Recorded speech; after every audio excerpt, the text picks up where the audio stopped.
tupendane kwa ajili ya Allah subhanahu wa ta'ala, yasiwe ni mapenzi kwa ajili ya kitu kingine chochote. Maslahi ya kidunia haidumu, wala hayawi mapenzi ya ukweli, wala hayawi mapenzi ya uhakika. Ni mapenzi ambayo leo yako kesho hayako. Yasiwe ni mapenzi kwa ajili ya biashara.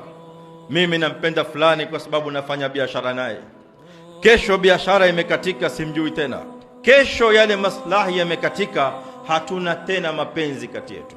Mapenzi tunayoyajenga kati yetu sisi Waislamu yawe yamesimama mapenzi yale kwa ajili ya lillah tabaraka wa taala, kwa sababu yale mapenzi ya almutahabina fillah, haya ni mapenzi ya watu watukufu mbele ya Allah subhanahu wa ta'ala. Na alama ya kwamba Waislamu wawili wamependana kwa ajili ya Allah jalla jalaluhu, alama yake ni kwamba watakuwa wanahimizana katika mambo ya kheri.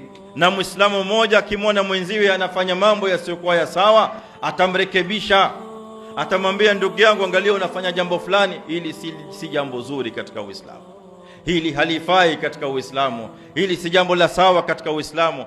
Watakuwa wanahimizana fil khairat. Lakini yatakapokuwa ni mapenzi ya maslaha, mapenzi ya kidunia, hata ukimwona Muislamu mwenzio, rafiki yako yule, hata anafanya uovu gani, huwezi ukamkataza, utaogopa, kwa sababu lau utamwambia pengine atakasirika, na akikasirika maslahi yankwisha, amekatika. Sasa ile faida ambayo ulikuwa ukiipata itakuwa haiendelei tena, mambo yankwisha.